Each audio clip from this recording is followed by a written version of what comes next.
3 o'clock for many other people at work, and you could be pulled into multiple meetings, even if you had shown an interest to come for this. Between an interest and making that really happen, there could be many things. So thank you so much. Okay, so I will tell you what's my plan and an intent, and I'm okay to be flexible. So there are these two concepts. One is org health. So I thought we'll explore a little bit on what it exactly means, because my sense of working in this field for many years is that it is a term that is commonly used but not really understood, just because there isn't a clarity on what exactly it means. Everybody say, oh, health is important. So this conversation about health, and when I was just looking at it, there are multiple definitions. So the definition I just picked that up randomly. In this, there is a McKinsey definition, there is a psychological definition, there is a performance linked definition. While we understand that the health allow you to perform as a metaphor, there is also a psychological or a scientific term called occupational health when you do industrial psychology. But when we generally use the term org health, what does it mean? What does it encompass? So I think that's a beginning point to just explore, like everybody seems to be. When I was closely working with the McKinsey, they had created a org health indicator, and their metaphorical explanation at that point of time was that as leaders, we need to focus both on performance and on health, because it is interconnected, which is. So I just put down, can you put that back into the presentation mode?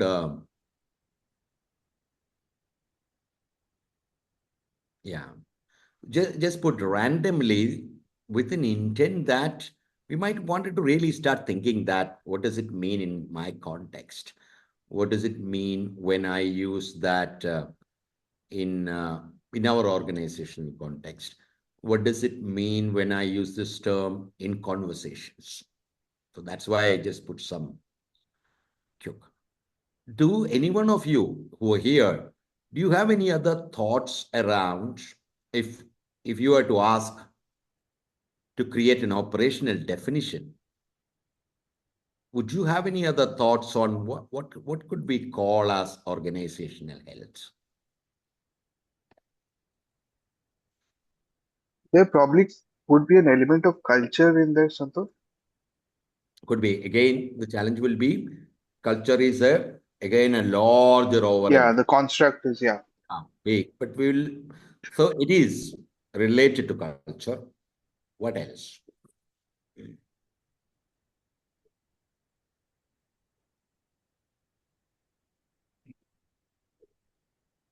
It's really about people, isn't it? And the differences of people within that organization and who they go to trust the go-to people. And they may not necessarily be the leaders at the top, Yeah. the culture carriers, the culture innovators. Yeah. So the truth is, we don't have a definition. So it could mean multiple things to multiple people. But we do have an idea, which is okay. What probably it means, uh, is there somebody showed the hand or something? I can't see. Can you put this into the slideshow mode again? Why does it keep changing? Yeah. So we can stay there. If somebody's showing the hand at this point of time, I won't be able to see. Yeah. how well is the organization in a position to, got it, how well is a come together for its true purpose? Yeah, Yes, maybe it essentially revolves around general ways of working in an organization. could be like that definition would fit in for our culture also. Yeah. But what I say is that even among the researchers or among the consulting firms, while metaphorically we understand health means, but if deterioration of the health means exactly what, it's a broad understanding. So the first one, the definition is from McKinsey, which has a management flavor. The organizational health comprises three elements: how well the organization rallies around a common vision and strategy, how well the organization executes its strategy, and how well the organization innovates and renews itself over time. Very management focused definition. This is McKinsey's. The other one is a psychological definition from a psychologist. It is where the staff is encouraged, involved, participatory decision making, problem solving, collaboration. There is a better climate and culture, which is what generally we, when HR speak about it, or from a learning and development perspective, or from an OD perspective, we generally look at these aspects which lead to the ability of the organization to rally around common vision and strategy, to execute things, and it leads to organization renew itself over time. So while McKinsey could have been talking about what you can see if the health is good, a psychological angle will be what's really going on in the organization for us to say the health is good. But fundamentally, people will talk about it only if it is connecting to the bullet points, the bottom. Can we perform sustainably? And can people thrive while doing that? The fundamentally two aspects. Can we perform sustainably? And can we thrive while doing it? And most other things can fit into. So, for example, can we thrive while doing it? That's where people talk about trust, inclusion, well being, collaboration, belongingness, engagement, a bunch of things with the cultural aspects. Whereas when we talk about can we perform sustainably, we talk about how is the leadership shaping this? Is there a clear direction? Is there an execution system? And has the system demonstrated adaptability in the past, or currently is the system in a stage to demonstrate adaptability? So just for our today's discussion, I just thought that we can start with what are the general patterns emerging when we look at the word health. Also, when we look at what is it that we have been measuring in organization, I found two interesting aspects. One from a management perspective, and again one from a psychological perspective. Can you go to the next slide, please? So this is a psychological perspective. Psychologists seems to be talking more about belonging. If you look at from an individual who is in the system perspective. And a lot of studies say that people who experience belonging are 3x more likely to feel people look forward to coming to work. They are 3x more likely to say their workplace is fun. So there are some studies about, is there a direct correlation of how someone feels, their own sense of belonging? Well, many of the tools that we use may have an element of belonging in it. Yes. I was looking at some of the papers, and there are a couple of interesting studies in the school atmosphere. where they say that a student's participation both in curricular and extracurricular activities is directly proportional to how much belonging a student experiences in that class. It's not about the school name, it's not about the building, it's about, do I feel belonging in class? And if you study adolescent or youngsters very closely, like when I look at my daughter, when she went to a school in the north, for multiple reasons, uh, she almost felt that she got alienated from the group. She possibly had one or two students whom she would interact with. But her sense of belonging, there could be multiple other reasons, was low, which would, of course, impacted both her at a personal level and also at a professional level. So belonging as a concept is a research concept. People talk about it. If you feel belonging to a system, belonging to a team, belonging to an organization, your involvement, you bring more of you into the work, you can go out of your way and you are aligned. So that's one concept. And multiple tools that we may use currently, either in the name of culture or in the name of climate, may have an element of belonging being measured in it. Another one, which commonly we look at, if you can go to the next slide, please, is engagement. This is much more of a management term, which is where belonging is very psychological term. Management people tend to use more about whether an employee feels engaged in the system. And again, there are multiple definitions, multiple consulting firms have multiple definition of engagement, but generally organizations have been interested because studies say that an engaged employee is more productive. So there are multiple random definitions of engagement. So there is a concept of engagement. There's a concept of belonging. Both could be the same, but mostly management uses the word engagement, and the psychologists look at whether an person. So if you wanted to connect to other concept like inclusion, both these concepts will come underneath. For example, for me to feel included, I need to feel I belong into this group, or I feel I'm excluded that way. So when you look outside, organizations are generally interested in, while health is a larger metaphorical concept, engagement and belonging is a subset people have been really looking at with multiple ways. Let me pause for a while. Any questions, thoughts?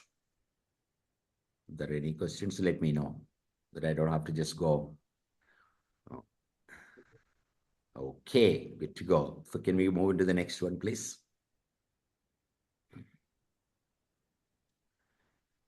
Now, just wanted to shift now, whether I wanted to look at health, I wanted to look at belonging, whether I wanted to look at engagement.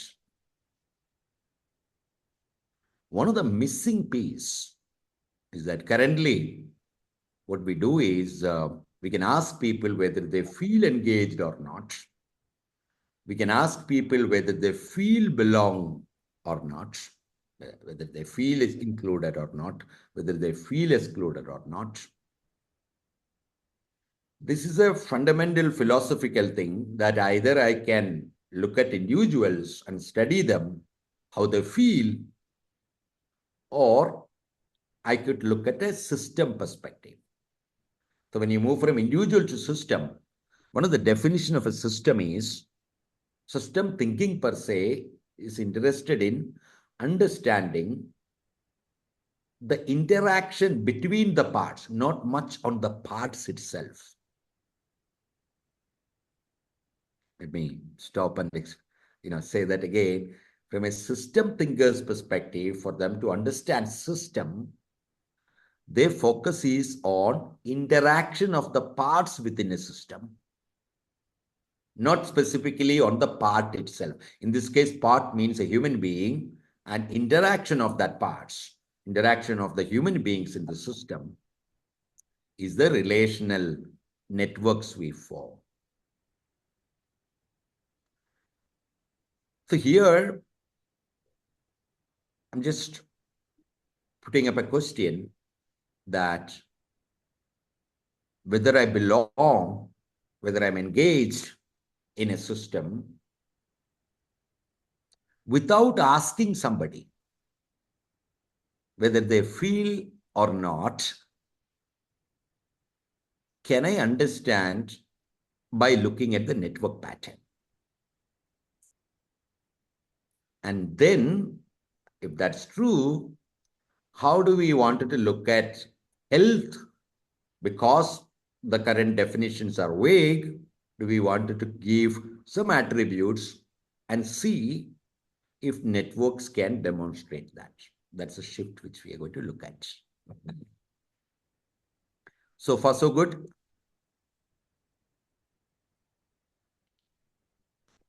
Okay. Yes. Good. Can you move into the next one? So here is the first question that we need to be clear. Can seeing networks reveal anything at all? Is there a value in it? So I'm showing two kinds of network patterns of two teams. In both teams, the number of people are same.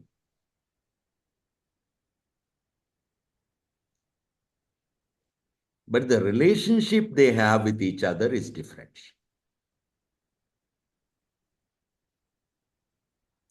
So my question to the group is, we don't know who they are. So just to help you understand, this is what a network diagram will look like. The spots that you see, they call the nodes in network, they are human beings.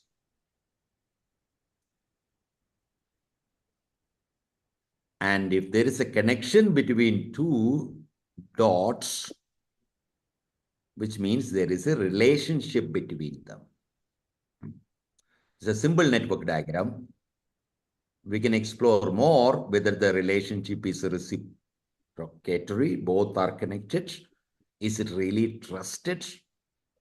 Is the relationship is only to share information, or is the relationship is to drive innovation? So there are other qualitative aspects to the relationship, but just here is just establishing there is a relationship.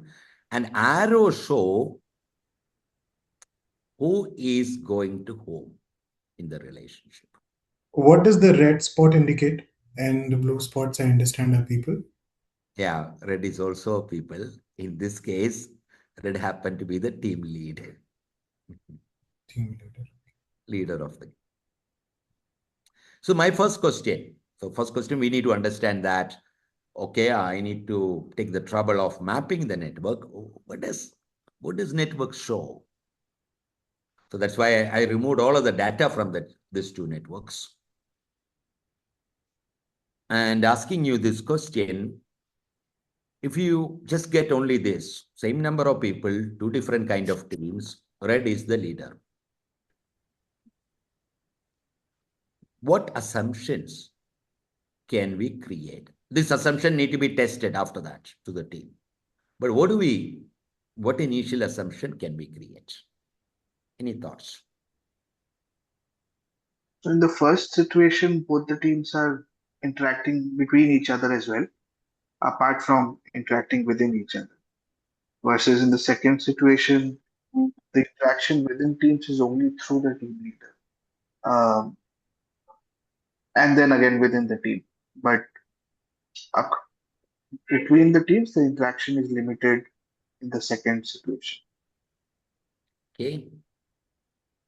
So I see more one-way conversations in the second one, whereas a lot of two-way conversations or the two-way networks in the first network, for first diagram. Can you also see two people isolated in the second one? Second. Second diagram, yeah. And we don't know, again, there is a context. Now, what if, I think, I thinking, sir, I think the first one is a more collaborative and cohesive team who believe in sharing information, possibly. The second one looks a little more siloed out. yeah, People are we need to working. test it, by the way, but that's a good Great. assumption. We can Yeah. go on. And Right. yeah, please. The second network also, shows a pocket of, uh, collaboration right on the extreme. Yeah, which means this potentially could be whatever, a team or a group within a group, but probably well knit, maybe on positive terms, not so quite positive terms, but they would be influencers in some way or the other. So what you mean is, in the second, we can see actually two subgroups, Yeah. But I which are think actually I also have a feeling that this depends on the kind of functions that they're doing. oh, The yeah, it first one, depends on other 100 things, their hierarchy, the function, their correct. experience. That's called The context. job role and They- all, correct. yeah, that's what you will go and check. I'm only Yeah. talking about, I'm not asking why it is like that. What Hmm. assumptions you will create now? Agreed. What if, And in the first, yeah, sorry, in the first diagram, I see a few people who are highly connected. I feel these are some very important people with maybe intrinsic knowledge or the leads, the blue ones especially. A lot of people trying to connect with them in the first one. And we see a similar pattern, but a lesser number of such nodes in the diagram too. I see just one blue with about five people trying to connect. Whereas in diagram A, there are lots such nodes. correct. As I said, once you have a context, there will be more. For example, you would explore these two people who are disconnected. Suppose Hmm. if they are the only women in the team, then there is a new exploration you will do. That is there a gender discrimination in this team? Or if these two people who are disconnected, what if they were newly promoted to this team, but still not integrated with other people who have been in the team for many, many years? So that's another way of it. So Could be current different job locations also. could be a Virtual. they could be two people maybe, but even if they are in a different location, they are also not connected to each other. So it gives you an idea about to explore why are they out there? What could be the reason? So point one, when we are looking at this, intuitively, what we are agreeing is network diagrams does show some insight fundamentally. One, point one. And this research has been there for a long time. And there is a term called sociometry, like we call psychometry, a measurement of social interactions and what it can reveal. So it's been a parallel research for many. So assertion number one, by simply looking at the network diagram, we could understand many things, which need further exploration into the context. And we need more data. For example, is there an overload or over dependency on the leader on team one? If you really look at, everybody is going to him. So further exploration that way. Is there a less acceptance of the leader on team two? We can further explore, which is there an over dependency on the blue node on team two, which is connecting the other highly clustered subgroup? What if that guy resigns? Because then these two teams will not have any tacit knowledge sharing, or any connections. Yes, it's one link. Network science is called bridging or trying to fill a structural hole between these two. So there is one person who is connecting these two groups. So a simple network diagram like this can evoke such questions, give some insights. And imagine if you have the network diagram of 3,000 people in your organization, like this, with qualitative overlays and inputs like their hierarchy, their gender, which function, which location, so that those questions that you asked is available there. Now, when the term sociometry was initially created and people started studying social networks, they were mapping network with a hand and asking questions, because most research were focused on studying smaller groups. Jacob Moreno was a social psychologist who first studied and made this term called sociometry. What happened over the years now, to study large population, we have now data science, analytics, and graph theory. So let me give you some of the other insights. Data science will simply say, or graph theory, that the diagram on the right has more density compared to the diagram on the left has more density than the diagram on the right. Very objectively, mathematically. That's clear, right? You're with me. From a density perspective, density is how many people are there and how many connections are there. Here, the same number of people and the connectivity. So there is a measure now in graph theory and data science to say that, hey, can I calculate density of a system of their social interactions? Yes. Which is not there when the psychologists created this idea about how do we really map the social networks and study the social interaction. Now we have data science, graph theory, and analytics to add mathematical dimensions to it and look at some of the interesting insights. Particularly, if you were to look at large data, see, you will know an invisible network structure of your team intuitively. Who connect with whom, who goes out to drink with whom, who may be thick balls, intuitively. But you wouldn't know about any other team which is not with you on the next level. So that's where big data, data science, and network analysis come into hand. Can you move to the next one, please?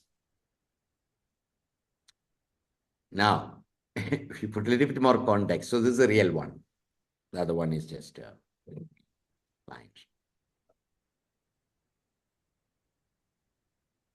It's a leadership team of a client in Bangalore.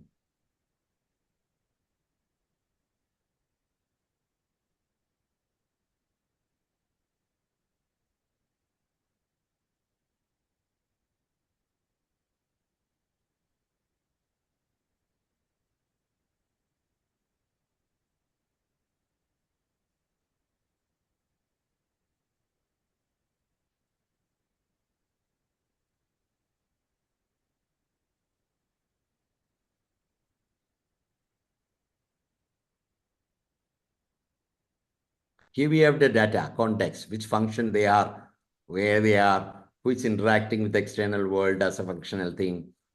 And by that, X means they didn't take the survey. So you will Okay. see connections going to them, You don't see their connection because we don't have the data.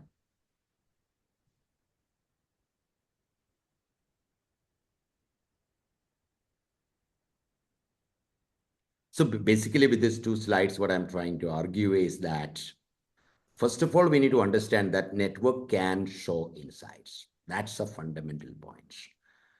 It's not the other way around. When you wanted to explore something, mostly we tend to jump that part of the conviction part and say that, okay, what is the use case? What does it show? What it is? But here, because it is a new science, we need to know that network can show insights. That you need to be convinced if you ever wanted to explore networks. Without that, there is no point in figuring out how does network analysis work, what it show, why it shows in that way. So there could be multiple arguments, but fundamentally, I'm saying that anyone who see a network structure, if you say that this person come to this person and this person go, and it is quite, it is reciprocal and it's also frequent. And if you have the data, there could be some insights we can create. That's all I wanted to establish now. Any questions on that? So do you have a sense that network, visualizing a network can give me some insight? Yes, no. That's all I wanted to know with that at this stage. Yes, 100%. I think this is quite valuable in terms of how people are connected internally and the value they're bringing in and the collaborative networks that exist. But as much as this shows how the networks are connected, I'm trying to think about the two aspects we discussed in the beginning on engagement and belonging, sir. So the psychological sense of belonging and the management understanding of engagement. Uh, because I'm thinking, because I come from a psych background, I want to understand. Sometimes a person who is highly engaged can also not feel belonged, cannot feel a sense of belonging. So how do we then, from a culture and well-being perspective, understand that a person who is highly engaged can not be engaged as well, right? So this network analysis will only show the engagement part, not the belonging part. Yeah, interesting. So this is where we need to have a common definition of belonging. So one Hmm. way to say that, what do people, psychologists and management people agree completely that, so let's look at where all agreement is there. One, there is a concept called social embeddedness, Hmm. where everybody agree, which simply means as an individual, how embedded are you in the vicinity where you operate? In a village you come from, how embedded are you? Or in your organization, in your team. And that is a concept that can be measured from whether you have meaningful relationships. That is called embeddedness, the meaningful relationship.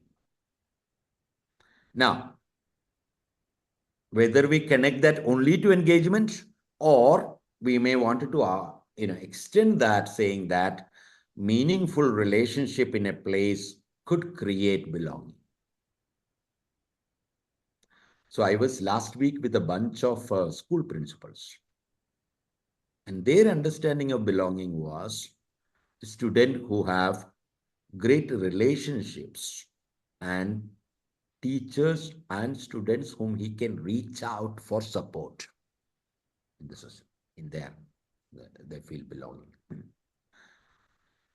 There is a dimension which network cannot measure about belonging. It can be belonging or it can be related to engagement, is how meaningful I feel what I'm doing. This is it's a philosophical or a psychological dilemma that we do. I'm engaged, I have a lot of friends, I'm connected well, but I keep thinking that Is this the purpose of my life? No, so in the crowd also I feel alone. These guys are all doing this. I am part of it, but my brain is looking at what else. Is there a bigger meaning or purpose? That perspective, which directly network cannot show whether they are experiencing that. So all network would say is that belonging is directly proportional to meaningful relationships one has. Meaningful relationships. So that's where we divide relationship into two parts, which I'll show you later. And engagement is also related to meaningful relationships. Both require another dimension, that I have meaningful relationship, but what I do, is that meaningful to me?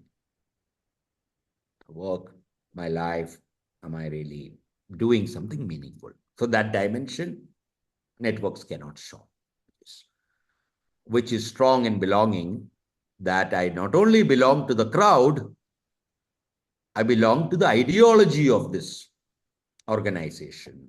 There is a huge level of belonging. Like in many of the defense systems, their immediate belonging is to the unit. I don't know. Then there is a belonging to the concept of the army. I am a Marine, US Marine. But fundamental belonging is that where I work, how much relationships I have. Have you also noticed that when people get alienated in society and if they try to commit suicide or any of this thing, one of the things immediately we hear is that, oh, we wish he or she had relationships where they could share this, trusted relationships. So a strength of the relationships people experience has been studied and proven that it is directly connected to somebody's sense of well-being, sense of connectedness to that place. But one of the dimensions which is extra to that is, I feel my existence, what I do, is connected, and I feel I'm doing meaningful stuff, which we can't figure out from the network.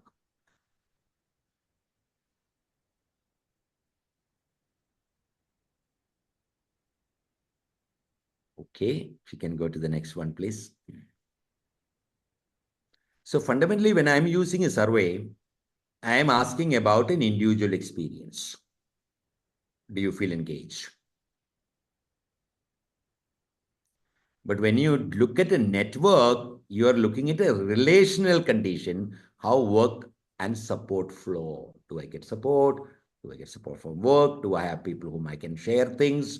Do I have stronger relationships? That's where ONA comes. And you get people's input on that. And the next layer is network structure that I mentioned. Oh, is the density higher, density lower? Is there multiple groups?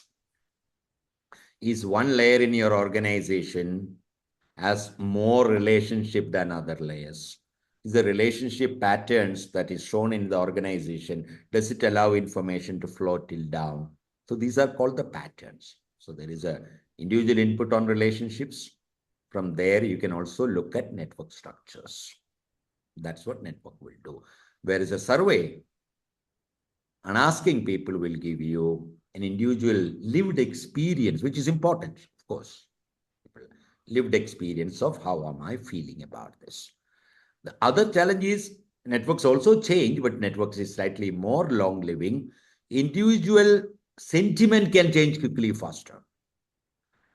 Long time ago, I used to work with a client, and before the engagement survey, they will do an outbound program for all employees. And it's more fun and go out and, have nice fun, come together.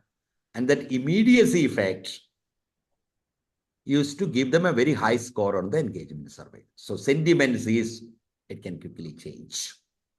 When you're filling up something, you're feeling bad, you will say that. And after 2 days, when your boss said that, I'm considering you for a promotion and all, his sentiment can change. So sentiment can be changed. Networks also change, but the survey captures the sentiment at that given point of time. So that's a fundamental difference. Now we are just looking at, is there a different way? If we were to look at use network and address org health, what could be one possibility? That's what I'm going to present. But before that, I need to say that what we're going to present is based on our 6 years of mapping networks in Indian organizations, primarily, though we have done occasionally some work with outside organizations, but primarily Indian organizations, and a large number of, so I think we would have mapped this with at least 30 organizations. And on an average, in these organizations, we have mapped around 1,000 people. So it's about 30,000 people's network data, where we could look at specific teams, whether there is connectivity between localities, between hierarchies, between genders. So what we are suggesting, probably as a tool that could look at organizational health from a network lens, is based on last 6 years work with more than 30 organizations, where we have mapped at least 1,000 people network in each of them. And we have mapped that not to study org health. We have mapped for multiple reasons. But parallelly, we were playing around with the data to see that if you wanted to look at org health, how do we structure this? So that's what I will quickly show. If you can go to the next slide, please. So before we go there, we have to address one thing. There is no point in trying to measure multiple things. See, when we talk about matter, when we know that matter is made up of atom, it's easier than to figure out and study matter.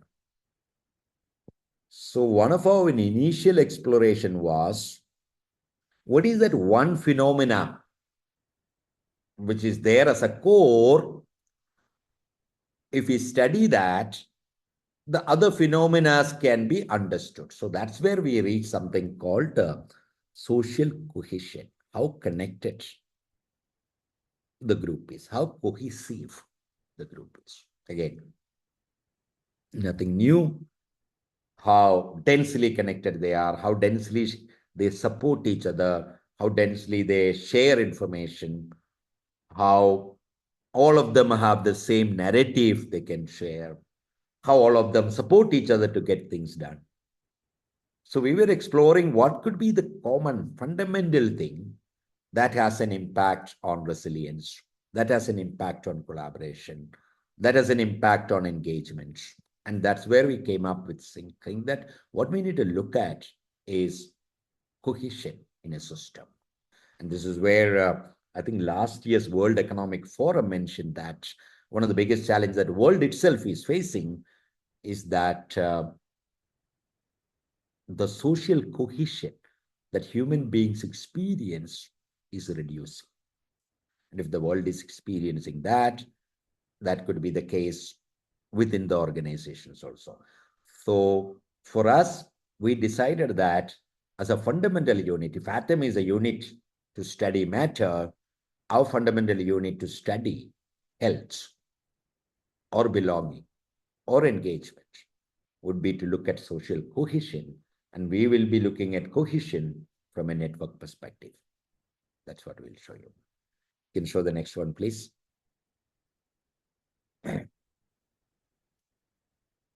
Now, before that, we also realized that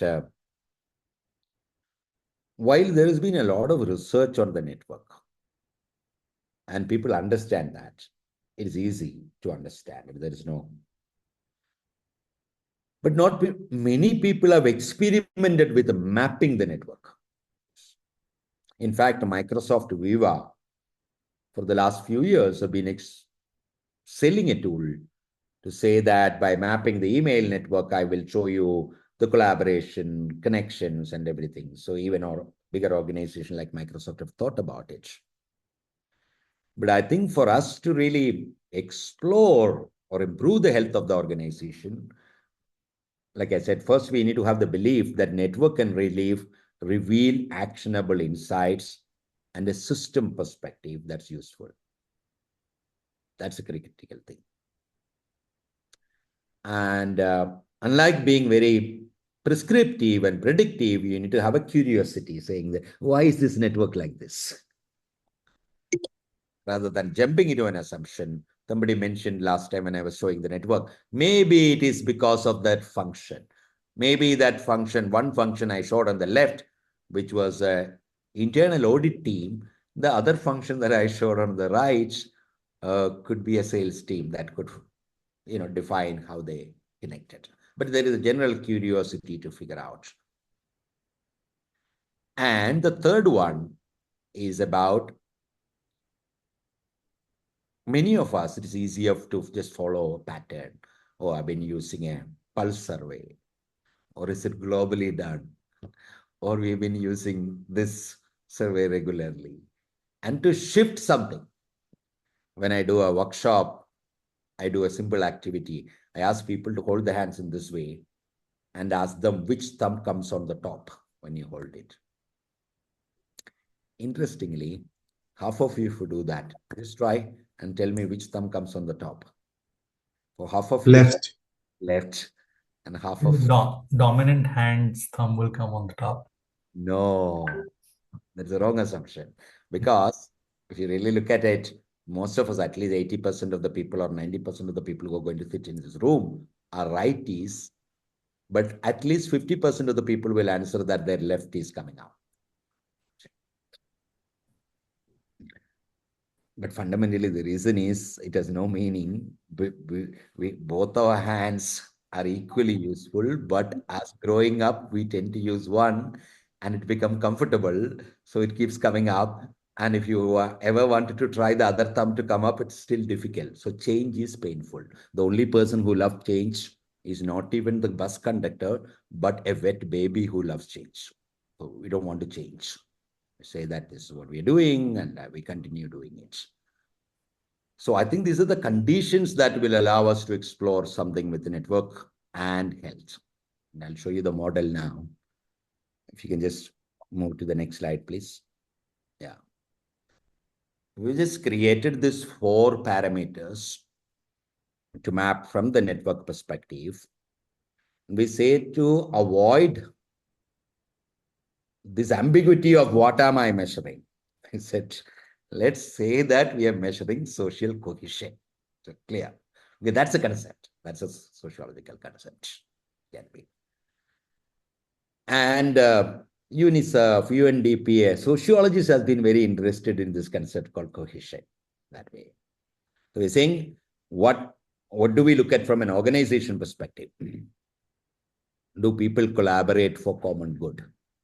By looking at the networks. Are there personal trust and positive relationships within the organization? By looking at the network.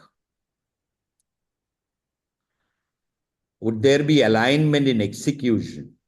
By looking at the workflow network of people. And do everybody, by looking at the network, are included? Minorities here means you can define whatever.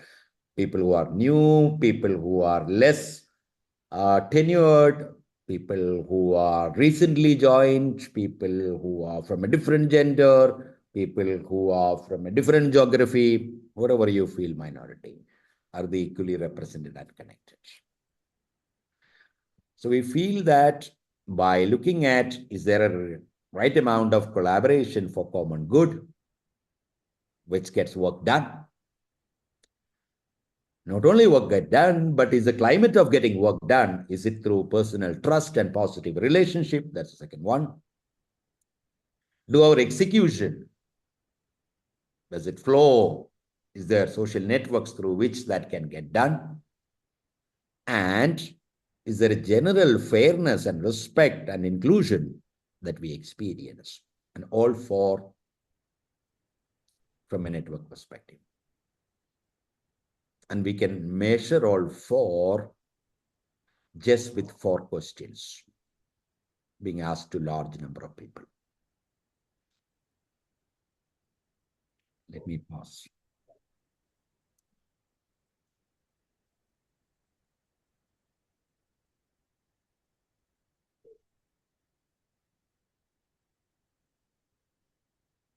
So what we are fundamentally saying that if you wanted to improve health, improve social cohesion in organizations, because social cohesion seems to be directly connected to all other concepts that we talk about.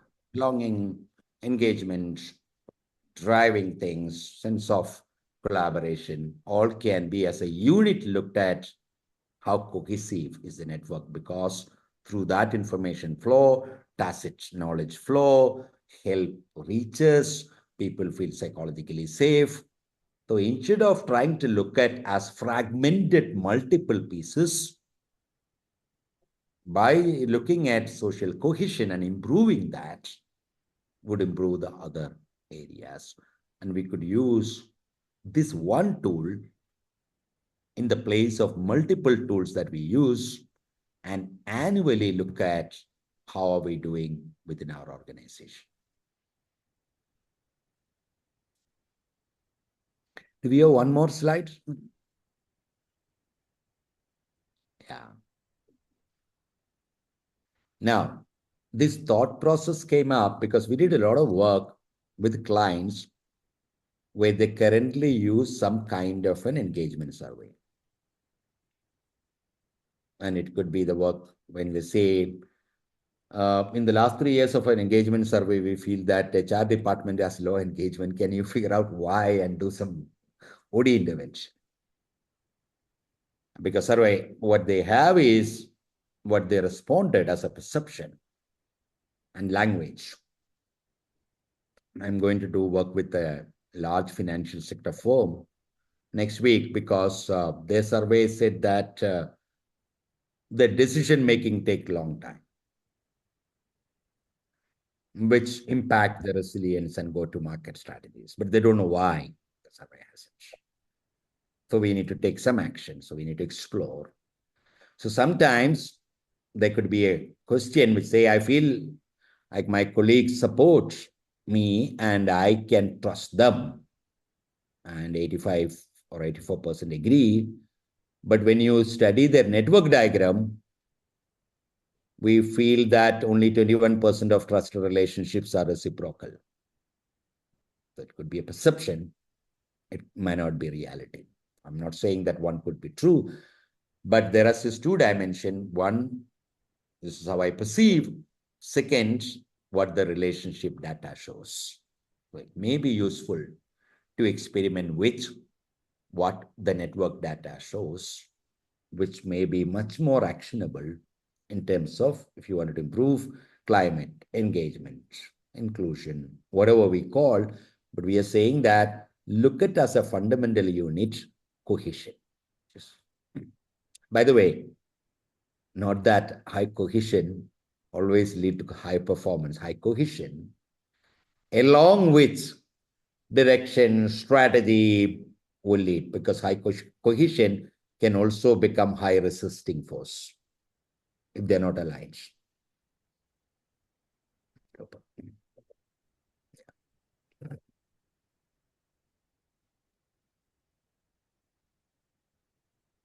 Any questions on this? This is the last slide, right? No questions, but rather a thought. Say, suppose how laborious can this entire process get? Say, if there are about 20,000 people, what has been your experience? Maximum number of people that you have engaged with to do a survey? What's the maximum count that you've done? So Sangha, when we did with Tata, this guy's Tata Technology, right? Tata Electronics. Tata Electronics. How many were there? It was 8,000. 1,000. So how do you manage that mammoth amount of data? One connect with so many collaborations, and then how many pages of report will this be of in? But again, assumption is that even if there are 8,000 people, one person who is in the What are corner you looking I at? will not be connected to. So cohesion in that immediate. So we are dividing them into teams. So for example, we studied that whether two teams are collaborating and enough social cohesion, through which collaboration will flow from that perspective. Or they can deep dive into one specific team, which they need to check. Or they spend a considerable amount of time, many clients, on the leadership team, because their cohesion, their connectivity has a huge impact in the overall organization. That way, that's the largest that we have managed, and that was an interesting project where it is to all women study that we were doing. Santosh, how did you map the Jeffrey Epstein networks then? Yeah.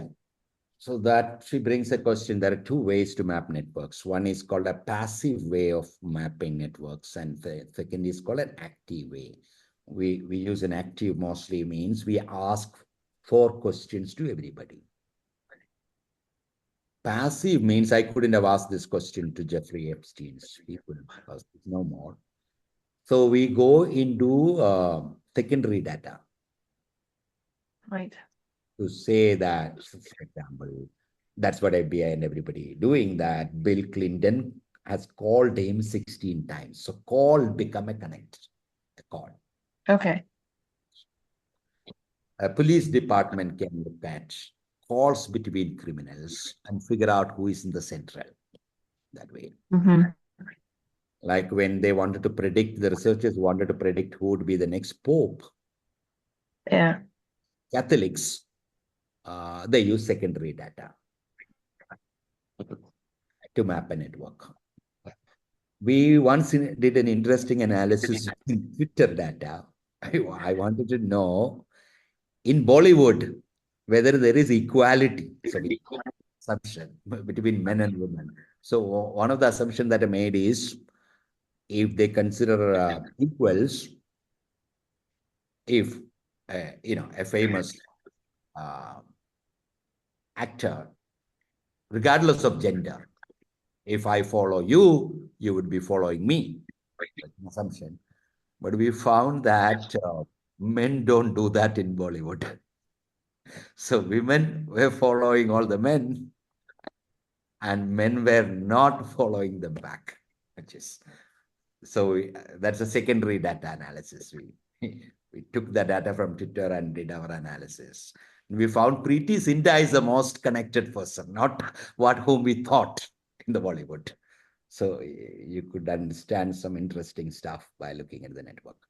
So what we do now for our health checkup, so what we have developed is this 4-parameter measurement, which organizations could do every year to really scientifically look at org health, fundamentally from a perspective of cohesion and using network analysis. That's where it is. Yeah.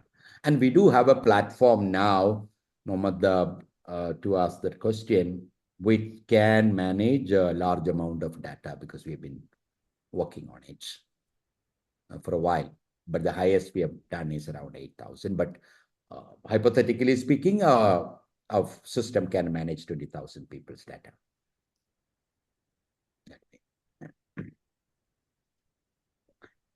Okay, Elena, I just answered that. I didn't see your question. So we mostly been doing through a 4-question survey, while we can use email networks, but we were interested in getting a little bit of a qualitative aspect also.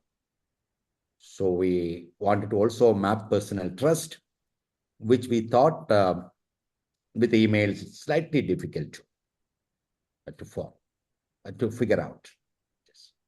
So we use, while we have access to both, but a lot of the studies that I showed here by using active.